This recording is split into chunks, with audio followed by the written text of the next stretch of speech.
There are several game modes available within FIFA 23, with each of them offering rewards that you can get within game, but not every single one of them is created equal. There are some better than others, and in today's video, we're going to rank them from worst to best. But before we do get into the video, if you're looking to get some very easy coins, then there is no better place than AOA. Head over there to get yourself some cheap, fast FIFA 23 coins, completely reliable, and if you use Fnatic at checkout, you'll also get yourself a 3% discount. Link can be found in the description down below. Nice. In terms of ranking these game modes from worst to best, there's several different ways in which we can do it. From entertainment, we can go through these from worst to best, but today we're actually going to base it on rewards, because that's what most people are looking for. They want to know the best possible ways to grind packs and coins. So in last place, the worst rated game mode is FUT Moments. And I want to start off by saying that as a game mode itself, it isn't too bad. For the first month of FIFA 23, I actually grinded every single objective that was available. This added many FUT stars to my account, where I was able to use them throughout Season 1 to open packs, and it even crossed over into Season 2. But there's two main problems with this game mode. The first problem is that it is limited. The amount of content that EA produces really isn't too much. At the time recording this video, there are only 4 challenges that you can go through, and some of those challenges have been part of this game since the very beginning, so I've already completed them. But this isn't just for the challenges, it's also for the rewards. For every single reward that's available, you can just stick to your normal gold packs, which are always there no matter the season, but for your seasonal rewards, they're limited. Some of the best packs on offer you can only open once or twice, and every other pack that's there is a complete waste. No one should be going for contract packs, so the fact that they're there for seasonal rewards is just a waste. But if all of this wasn't a problem, the next problem will really throw you off. It's completely broken.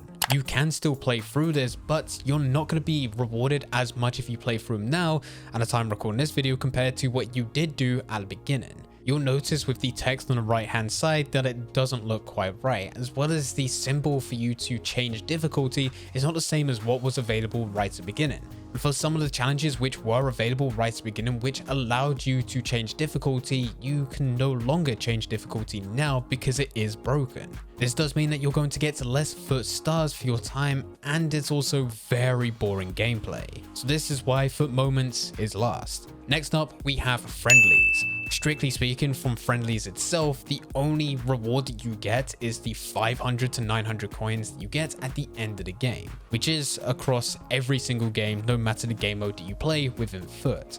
The reason friendlies is above FUT Moments is because if you partner this up with objectives, this could throw hundreds, potentially even thousands of packs to your account across the year. Of course, objectives, they do cross over into every other game mode, no matter what it is. So it's not strictly speaking just for friendlies, but the real plus side to friendlies is that you will get many objectives which will require you to go through in order to complete swap tokens, or even it could just be a celebration where every single win you get within a new friendly game mode, you're able to get one pack. And this will stack up over time. As you get more and more wins, and every single consecutive win that you get, the pack gets even better. But with friendlies, you do need to wait until EA finally adds that as content into the game, and it's not something that you can rely on religiously. Next up, we have FUT Draft, and with this, I'm putting in single player and also online, as they are pretty much the exact same thing. The only difference is, of course, the difficulty and your final rewards. Overall, Draft is actually pretty good. I highly recommend if you're ever going to put any FIFA points onto FIFA, don't just go and use those FIFA points to open packs, but instead go into draft. If you're a confident player, you can go into online draft, where it's probably one of the sweatiest game modes within the game. But if you're not confident to play against other players, you could just go single player, in which you're still going to get a much better reward at the end, as long as you complete all 4 games, than if you did actually just go and use those FIFA points to open packs. But that's where it's also its letdown. In order for you to get the best possible reward, you need to win 4 games in a row. If you are playing online, this is extremely difficult because everyone's putting up 15,000 coins or 300 FIFA points in order to enter. Every opponent you come up against is playing like it's the final match within the FIFA tournament itself in order for them to win hundreds of thousands of dollars. It's not uncommon for you to come up to an opponent who would get one goal, go ultra defensive and then pass it around the back. Draft is now more sweaty than what you would experience within the likes of FUT champions or even division rivals for that matter, which never used to be the case years ago, but now because of the rewards and everything that is available, that's the type of opponent you're coming up against. Which does mean for draft, even though the rewards can be good, you can certainly profit from it just by playing draft by itself. If you're going to be playing online, you're not always going to be winning every single game, especially for your average player. And if you are going to be going into single player drafts, well, there's better options. Even with single player, you still need to go and put up 300 FIFA points or 15,000 coins when there's other game modes which do the exact same thing, offer better rewards at the end, and you don't need to buy in initially. And that's where we go into our next game mode. Squad battles. If you're a beginner within FIFA 23, you're not comfortable playing online because you get absolutely destroyed, which is perfectly fine. This is where you need to start out within squad battles. Squad battles will get you used to the gameplay mechanics, it will reward you, and you'll be able to improve your team as you get to grasp with the gameplay mechanics within FIFA. Not to mention that if you can climb the ladder reasonably high, the rewards, even though they're paid out weekly, they're still okay. If you're only going to be getting a couple thousand points every single week, then you're only going to be getting average packs. But if you can dedicate some time to this and actually improve on difficulty so that you can increase the difficulty of every single game, eventually you're going to be getting thousands of points for every single game that you play. And I'm not saying that you need to aim to be the top 100 because that's only going to apply to a very small percentage of people. But even if you can aim for gold rewards, elite rewards, that's better than nothing. And as said, the rewards tend to be better for you getting gold or elite within squad battles than you trying to go through draft. And the more time that you have available, the more time that you can dedicate to squad battles to go through more games, which will hopefully give you even more points. But if you are looking to play this game without competing against other players, it's still not the best way to grind packs, because the best way to grind without competing against others is by going through SBCs. Now, when I say go through squad builder challenges, I'm not actually saying that you need to go through every single one, because just like our game modes, not every single challenge is created equal. There are some challenges which are only being added to the game in order to provide content and take coins away from you. We want to avoid those. We want to find those which are actually given a better return, either by giving packs which are valued higher than the initial coins that we put in, or they're just giving us good players that we can be using. So the SBCs that you really want to be looking out for are marquee matchups. They come out every single week and offer a variety of different challenges that you can go through, which are based on teams which are competing against each other within real life. These challenges are incredibly easy for you to go through and normally require you to have common gold or even some low rated rare gold players.